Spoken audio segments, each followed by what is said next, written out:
Vamos a ir directamente a la palabra del Señor. Amén. Todo el que tenga Biblia me acompañe.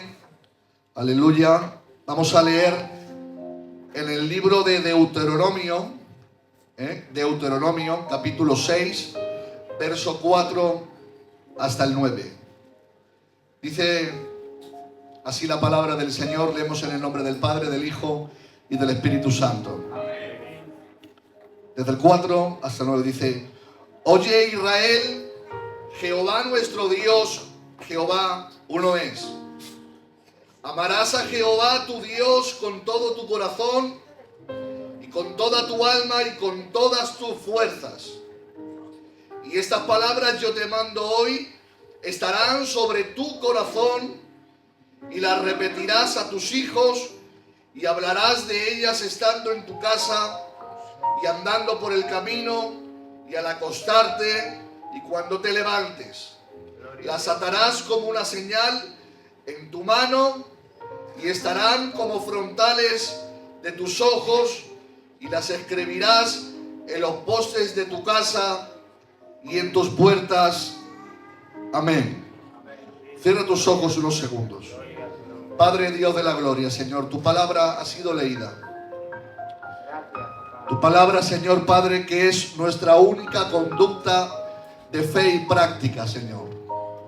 Es nuestra única regla, Señor, por la cual tu iglesia se guía, Señor. Tu palabra es infalible, tu palabra es inerrante. Tu palabra es perfecta, tu palabra es lo que necesita en esta tarde nuestras almas como medicina. Tu palabra es lo que necesitan los matrimonios. Tu palabra es lo que necesita la juventud. Tu palabra es lo que necesitan los ancianos. Tu palabra es lo que necesita la iglesia. En ella encontramos el cómo conducirnos. En ella encontramos cómo tú quieres que nosotros seamos. En ella alcanzamos el oportuno socorro, aliviándonos en tus promesas. En ella encontramos tu corazón y también tu mente, Señor. Por eso nos gozamos en esta tarde al acercarnos a tu palabra y lo hacemos confiadamente a través de Cristo Jesús, Señor nuestro. Amén. ¿Le pueden dar un aplauso a la palabra del Señor, por favor? Aleluya. Bueno, en esta tarde voy a compartir un mensaje muy sencillo, pero me gustaría en esta tarde llegar a todos los corazones, que me puedan entender tanto el más pequeño como el más mayor, y que en esta tarde sobre todo Dios sea glorificado y su iglesia sea edificada por medio de su palabra. Hemos leído lo que para los judíos le llaman el Semá de Israel. Esto para un judío sabría decírtelo, un niño, un judío de 2 años sabría decírtelo de memoria el texto que acabamos de citar. Ellos, como bien hemos leído, lo repiten a sus hijos y a sus nietos y a los hijos de sus nietos. Ellos repiten todos los días cuando se levantan esta oración. Cuando se van a acostar, repiten esta oración.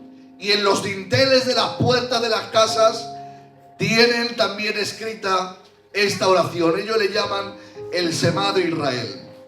En Deuteronomio hemos dicho: amarás al Señor con todo tu corazón, con toda tu alma y con todas tus fuerzas.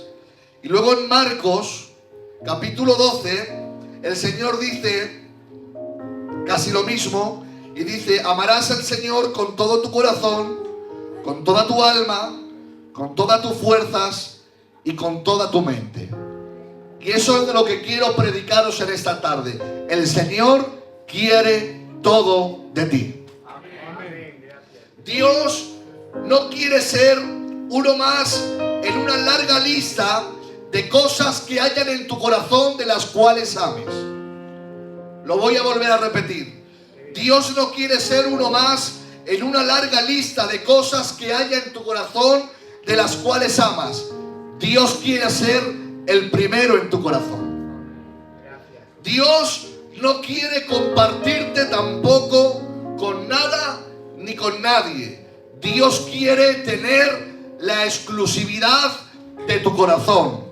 Dios quiere que sea para ti el primero cuando te levantas y el último, que sea el último Él para tu vida cuando te acuestas. Él quiere que Él sea en tu vida el todo. Él desea, Él quiere y Él enseña por medio de su palabra que su iglesia tiene que tener a Dios, como siempre me gusta decir, en lo más alto, y que Dios sea el todo para nuestras vidas. Dios no quiere compartirte con nada ni con nadie. Tenemos a un Dios celoso. ¿Cuántos saben que tenemos a un Dios celoso? Levanten la mano y digan amén. Amén. Dice la Biblia en Éxodo capítulo 20, dice: yo soy un Dios celoso.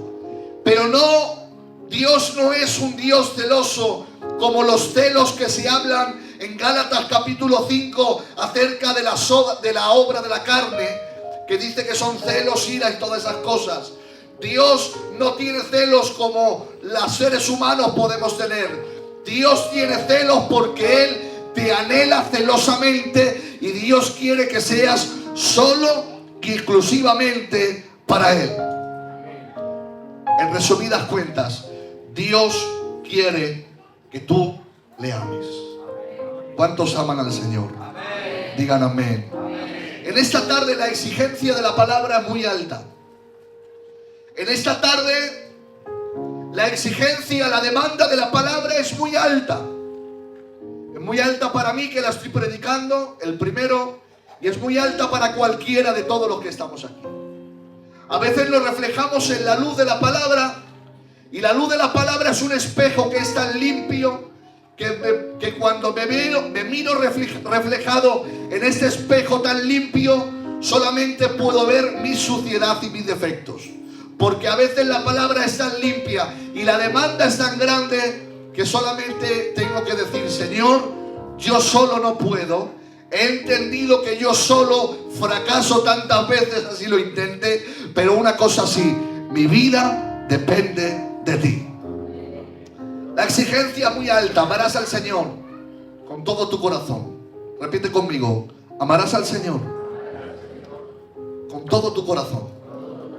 Repítelo fuerte: con toda tu alma, con todas tus fuerzas y con toda tu mente.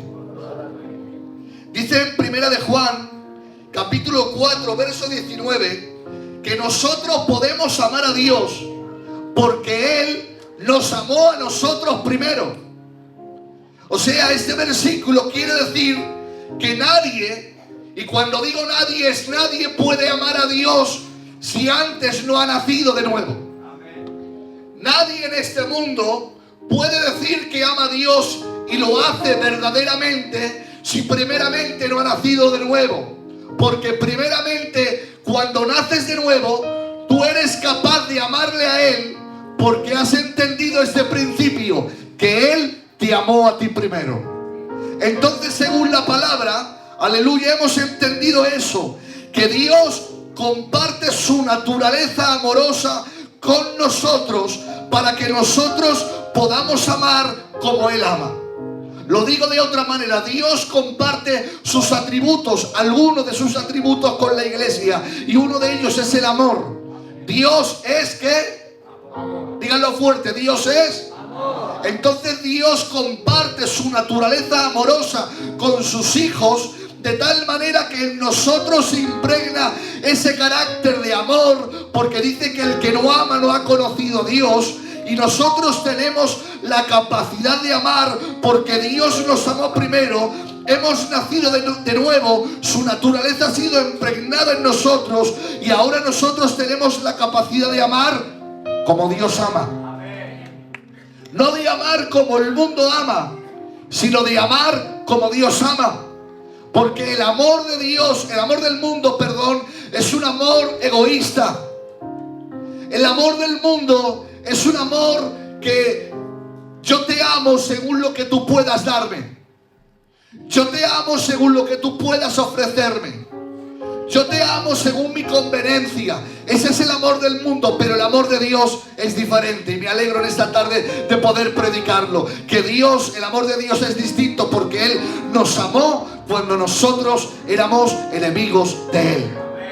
viva el amor de Dios en esta tarde. Que cuando todos nosotros, todos los que estamos en esta sala, éramos enemigos de Dios, éramos contrarios a su palabra, éramos aborrecedores de lo bueno, hacíamos lo malo, practicábamos lo malo, nos jactábamos de hacer lo malo y no queríamos hacer lo bueno. Dios, como ha dicho antes mi hermano Pepe, te amó desde esa cruz y su amor ahora ha sido derramado en mi corazón. Y ahora podemos amar como Dios ama. Y la pregunta obligatoria de esta tarde es: ¿cómo ama Dios? Hemos dicho que nadie puede amar a Dios si no nace de nuevo. Y hemos dicho que ahora al nacer de nuevo, el amor de Dios se derrama en nosotros y ahora nosotros amamos como Dios ama. La pregunta obligatoria es: ¿cómo ama Dios? La respuesta está en Juan capítulo 3, verso 16, donde dice: de tal manera amó Dios al mundo que dio a su Hijo unigénito, para que todo aquel que en Él crea no se pierda, sino tenga vida eterna. Los que me estén entendiendo, levanten la mano y digan amén. Amarás al Señor, he dicho esta tarde que la demanda es muy alta, con todo tu corazón. Digan conmigo: corazón. Cuando habla con todo tu corazón, no está hablando de este músculo que bombea sangre. Cuando habla del corazón, está hablando de los sentimientos que hay dentro, lo que más amas. Me gustaría seguir predicando así en esta línea, para que todos puedan entenderme y puedan meditar. Lo que más amas, ¿qué es lo que más amas tú? Lo que más deseas, ¿qué es lo que más deseas tú? Lo que más quieres, lo que más anhelas, ¿qué es lo que más quieres tú? ¿Qué es lo que más anhelas tú? ¿Qué es lo que más deseas? ¿Qué hay sentado en el trono de tu corazón? ¿Qué es lo que hay en tu vida? Pues Dios tiene que ser lo primero. Por eso dice: amarás al Señor tu Dios con todo tu corazón, por encima de lo que más amas, por encima de lo que más deseas, por encima de lo que más quieres, tiene que estar Dios. Dios tiene que ser el primero en nuestras vidas. Dios tiene que ser el más grande en nuestras vidas. Por eso he dicho esta tarde que la demanda es muy alta. Y si tenemos que hablar de un ejemplo, no hay mejor ejemplo que quiero recordar esta tarde que nuestro hermano Abraham. Cuando Abraham tenía a su hijo primogénito, al que él amaba, y Abraham le había costado mucho ser padre. Había tardado muchos años en poder ser padre. Y ahora, después de tantos años, por fin tiene a su hijo Abraham. Y ahora, cuando tiene a su hijo, mire lo que le dice Dios: Abraham. Y él dice: dime, Señor. Dice: ve, ese es el mandamiento, ve y sacrifícame a tu único hijo. Atención, a tu único hijo, a quien amas. Gloria a Dios en esta tarde. Lo voy a volver a repetir: ve y sacrifícame a tu único hijo. Y el Señor encima le recalca: a quien tú amas. ¿Por qué? Porque Dios estaba probando el corazón de Abraham. Y en esta tarde Dios quiere probar el corazón de todos los que estamos en este lugar. Y Dios en esta tarde, por medio de la palabra, no te va a pedir que sacrifiques a tu hijo, pero el Espíritu Santo te está exhortando. Tú que sabes lo que hay sentado en el trono de tu corazón, y Dios en esta tarde, por medio de la palabra, te está diciendo: sacrifícamelo, porque yo quiero ser el primero en tu vida. Le dijo: ves y sacrifícamelo. O sea, el ritual del sacrificio tenía que ser el mismo que cuando se ofrecía un cordero. Tenía que ir allí y cogieron la leña, el criado tomó la leña, subieron al monte Moriah, si no recuerdo mal, hermano Pepe.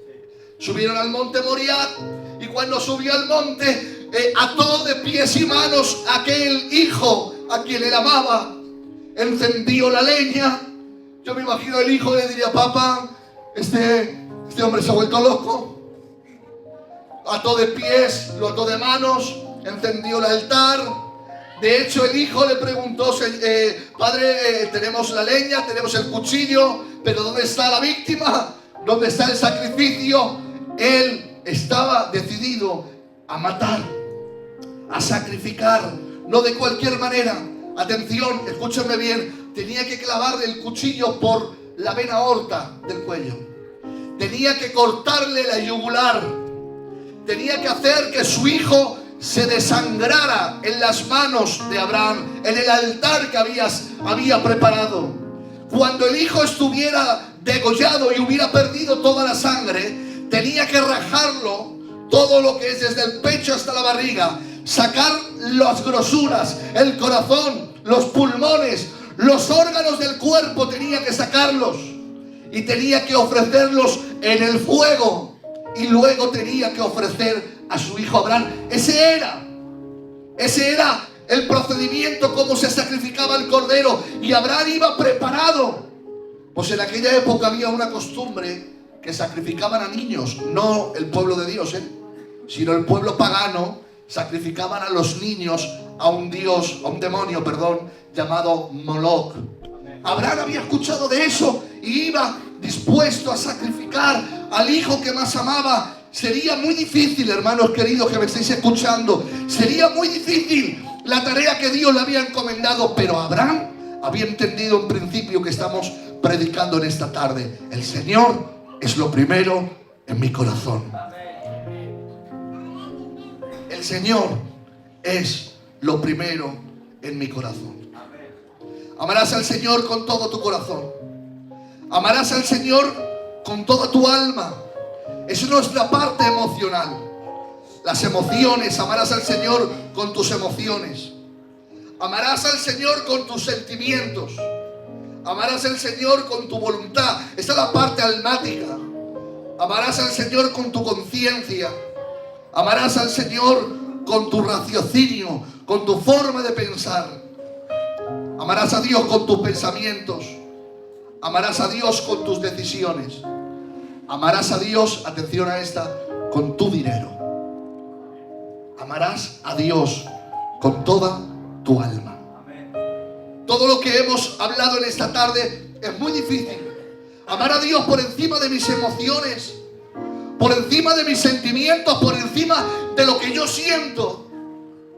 Por encima de lo que yo siento, porque cuando yo siento algo, cuando yo creo algo, cuando yo pienso que tengo razón, a veces suelo ser muy terco y a veces suelo ser muy cabezón en lo que yo creo, porque yo creo que esa pared es blanca y para mí es blanca.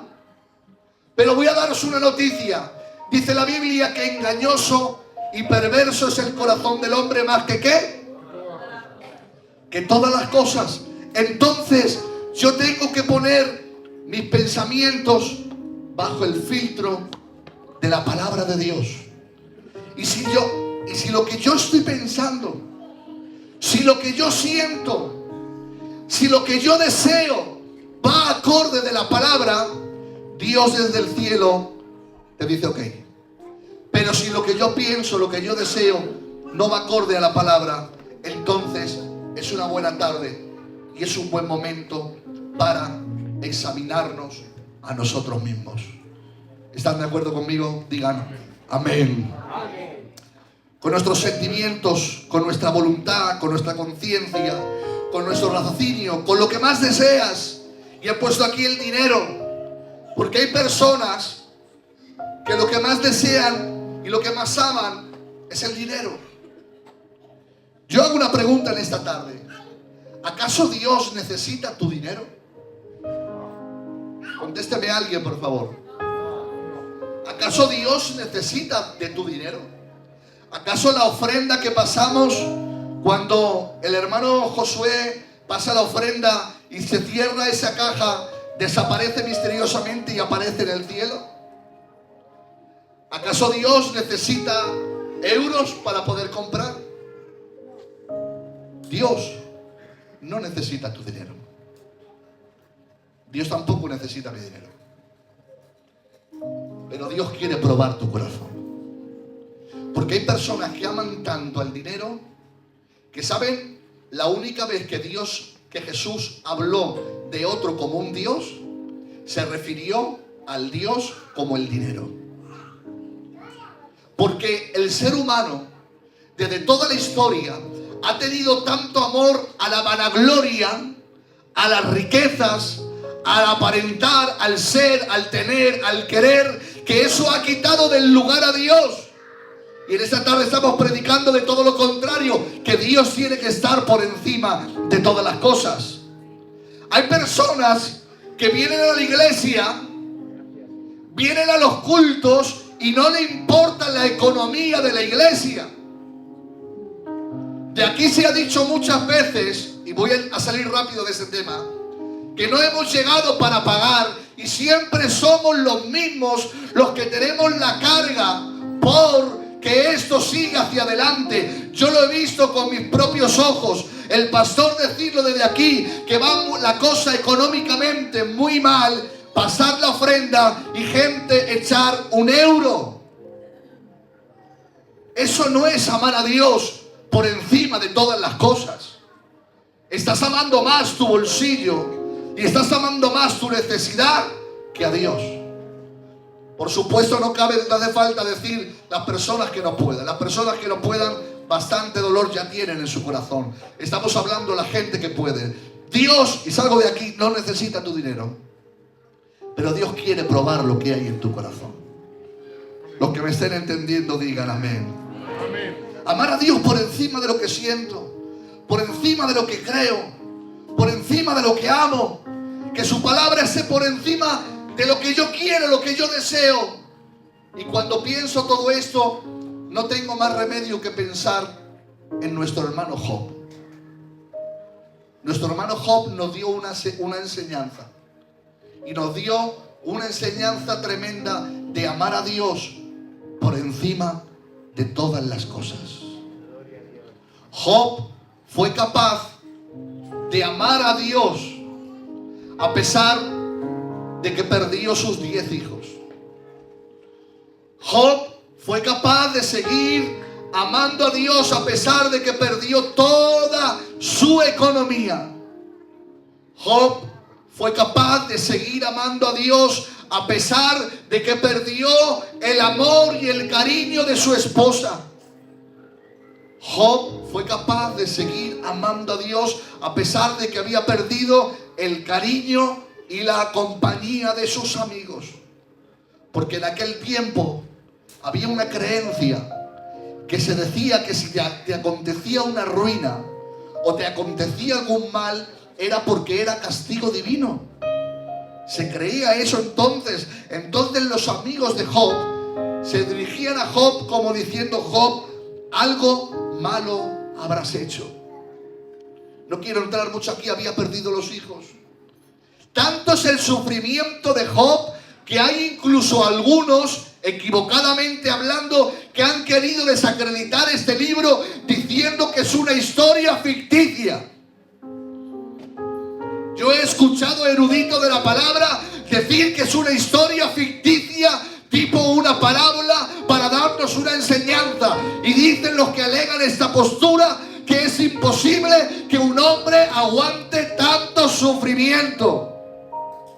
Pero si está escrito en la palabra, es porque eso fue real y así ocurrió. Amén. Yo hubiera dicho ahí amén. Y cuando en medio de todo el sufrimiento, no solamente eso, la enfermedad que le vino, unos dicen que era un tipo de lepra, otros dicen que era una especie de tumor maligno, no se sabe bien lo que era. El caso que todo su cuerpo era una podrida llaga, se le caía la piel a trozos, quedó ciego. Dice la Biblia que gusanos brotaban de su carne, sin tener nada, sin tener nadie, y la voz del diablo susurrándole al oído: todo esto ha venido como castigo del cielo. Job supo amar a Dios con todo su corazón, con toda su alma, con toda su mente y con todas sus fuerzas, cuando escribió Job capítulo 38 diciendo: desnudo vine a este mundo y desnudo me marcharé. Jehová fue el que me dio y Jehová fue el que me quitó. Bendito sea Jehová. Amén. Eso es amar a Dios por encima de todas las cosas. Amén. Siento vergüenza cuando me veo reflejado en hombres como Job. Cuánto me quejo yo cuando las cosas se tuercen. Que pronto levantamos nuestra voz para decir: Señor, ¿dónde estás tú? Pero este hombre entendió el principio: Dios por encima de lo que pienso, Dios por encima de lo que siento, Dios por encima de lo que yo soy. Dios el primero, Dios el segundo y Dios el tercero. Bendito sea Dios. Aleluya. Mateo 13, verso 44, habla Jesús la parábola del tesoro escondido y dice así: el reino de los cielos es semejante, atención, a un tesoro escondido en un campo, que un hombre lo halló y cuando lo encontró lo volvió a esconder de nuevo. Dice la Biblia, y gozoso se fue, vendió todo lo que tenía y fue y compró aquel campo. El Señor está hablando esta enseñanza y vuelve a decir más hacia abajo y dice la parábola de la perla del gran precio. Dice de nuevo: también el reino de los cielos es semejante a un mercader que busca buenas perlas, y habiendo hallado la perla del gran precio, habiendo hallado la perla preciosa, se fue, vendió todo lo que tenía para comprar aquella perla.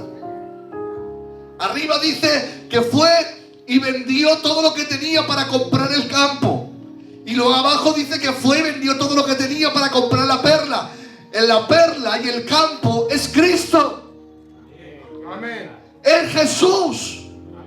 Y Jesús estaba diciéndole en parábola: tontos míos, que no veis más allá de lo que tenéis delante de vuestros ojos. Cualquier persona en su sano juicio que se ha encontrado con la vida, que se ha encontrado con la verdad, que se ha encontrado con el Dios hecho carne, vendería todo lo que tiene, dejaría todo lo que tiene, tendría todo por basura, por seguirme a mí, porque Cristo es lo más grande, Cristo es el primero, por encima de mi corazón. Eso estaba diciendo el Señor.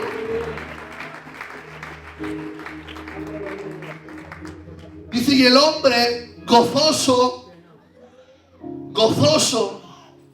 se fue y vendió todo lo que tenía. No sé lo que tendría, pero lo vendió todo, porque entendió que todo lo que tengo, me voy a poner aquí que me da el aire.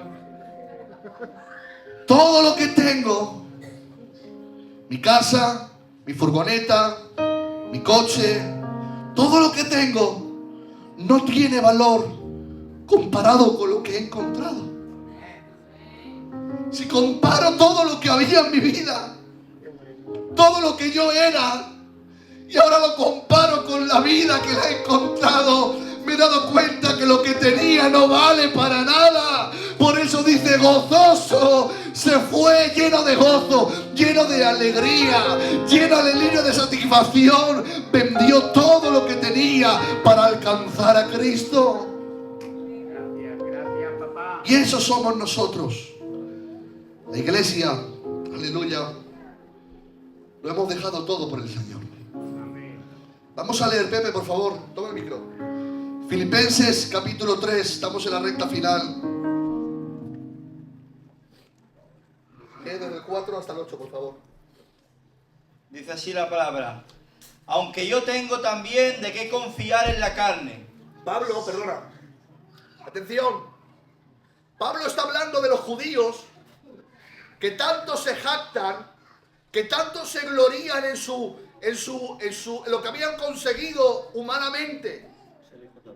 Ser hijo de Abraham, el puesto que ocupaban dentro de la liturgia del pueblo, y ellos se gloriaban en lo que habían alcanzado, de tal manera que ya Pablo como que se ofende, Pablo como que ya se enfada, le tocan la moral Y dice así, lee. Aunque yo tengo también de qué confiar en la carne. Dice, yo también tengo de qué confiar. Sigue. Si alguno piensa que tiene de qué confiar en la carne, yo más. Dice, yo más tengo de qué confiar, de qué gloriarme. Circuncidado al 8º día. Cuando nací, a los 8 días, mi madre me circuncidó conforme a la ley de Moisés. Del linaje de Israel. Soy hijo de hebreos, del linaje de Israel. No hay mezcla en mi vida, soy judío de judíos, decía Pablo. De la tribu de Benjamín. Concretamente de la tribu de Benjamín. O sea, él sabía de dónde venía. Sigue hablando. Hebreos de hebreos, en cuanto a la ley, fariseo. Hebreo de hebreo. O sea, mi padre era hebreo, mi abuelo era hebreo, mi bisabuelo era hebreo. O sea, toda mi descendencia, en mí no hay mezcla. Decía Pablo. ¿Sigue? En cuanto a la ley, fariseo. El lugar que ocupaba, dice Pablo, soy fariseo. O sea, un lugar, aunque para nosotros los fariseos son gente mala, en esa época el fariseo era como decir el pastor o el responsable. Era gente que ocupaba los primeros cargos. O sea, decía, soy el mandamás de aquí, decía Pablo. Sigue. En cuanto a celo, perseguidor de la iglesia. Está diciendo, no hay nadie aquí que tenga más celo que yo. No hay nadie que ame tanto a Dios como yo, dice Pablo. Sigue. En cuanto a la justicia, que es en la ley irreprensible. Atención, en cuanto a la justicia irreprensible. O sea, estaba diciendo Pablo, cumplo la ley de principio a fin. Cumplo todos los mandamientos. No me muevo ni una jota. No me muevo una tilde. Cumplo toda la palabra. Pero cuantas cosas eran para mí ganancia, las he estimado como pérdida por amor de Cristo. Gloria a Dios. Sigue. Y ciertamente aún estimo todas las cosas como pérdida por la excelencia del conocimiento de Cristo Jesús, mi Señor, por amor de Él, cual lo he perdido todo, y lo tengo por basura por ganar a Cristo. Amén. Hubiera dicho ahí amén. Dice Pablo lo que acabamos de hablar, todo lo que tenía, había estudiado a los pies de Gamaliel, era un hombre que estaba muy bien mirado, tenía dinero, era un hombre adinerado, lo tenía todo, pero cuando se dio cuenta y se encontró con Cristo y vio la gloria de Cristo, se dio cuenta que todo lo que tenía era basura. Era basura. Y dice, ciertamente lo he perdido todo, no me queda nada. He perdido amigos, he perdido familia, he perdido el trabajo, he perdido el dinero, he perdido la posición, he perdido el bienestar, he perdido la reputación, he perdido el testimonio de mis hermanos judíos, he perdido todo lo que tenía. Pero ¿sabes qué? Iglesia, dice Pablo, todo eso que lo he perdido me gozo, porque todo eso lo tengo por basura. Porque como el hombre que encontró la buena perla de gran precio, he entendido que el que se encuentra con Cristo, Cristo vale más que toda nuestra vida. Cristo vale más que toda nuestra forma de vivir. Cristo es el todo. Cristo es el que llena todo. Cristo es el más grande. A Él sea la gloria en esta tarde.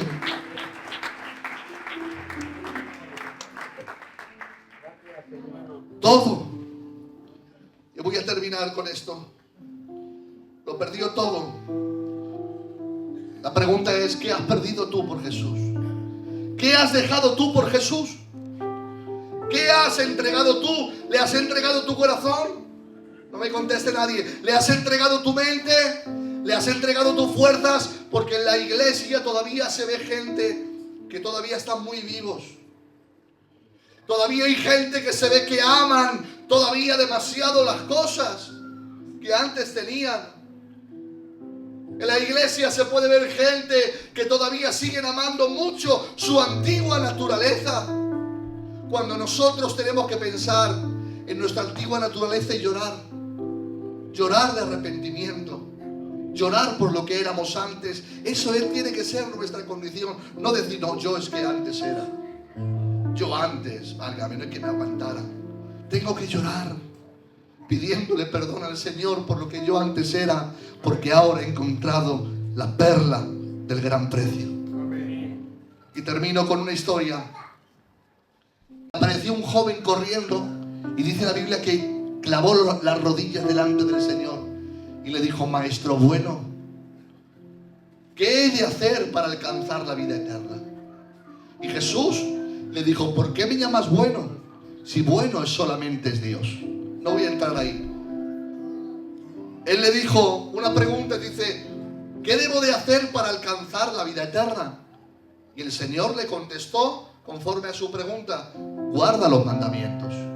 Él infló el pecho y le dijo: los mandamientos guardo desde mi niñez. ¿Cuáles son? No robarás, no matarás, no cometerás adulterio, no levantarás falso testimonio. Pero ¿cuál es el primer mandamiento? ¿Alguien se acuerda? Amarás a Dios. Lo estamos predicando en esta tarde. Amarás a Dios con todo tu corazón, con toda tu mente, con todas tus fuerzas. El kit de la cuestión es que si Él le había llamado bueno, y dice el libro de los Salmos que bueno solamente es Dios, y ahora Jesús le había recordado que Dios solamente es el único bueno, Jesús le estaba diciendo: tú me estás declarando que sabes que yo no solamente soy el profeta, sino que yo soy Dios. Entonces, si yo soy Dios y tú lo sabes, porque me estás llamando bueno, yo te estoy demandando algo, que el primer mandamiento es amarme a mí sobre todas las cosas. Si no lo cumples el primer mandamiento, has roto toda la ley. Y ahora llega Jesús y le dice: anda, vende todo lo que tienes, dáselo a los pobres, ven, toma tu cruz y sígueme. Y dice la Biblia literalmente que se puso muy triste porque era muy rico. Otra versión dice: tenía muchas posesiones. Otra versión dice: tenía muchos bienes. Tendría casas, tendría chalés, no sé, villas, no lo sé. Tendría un Lamborghini en la puerta.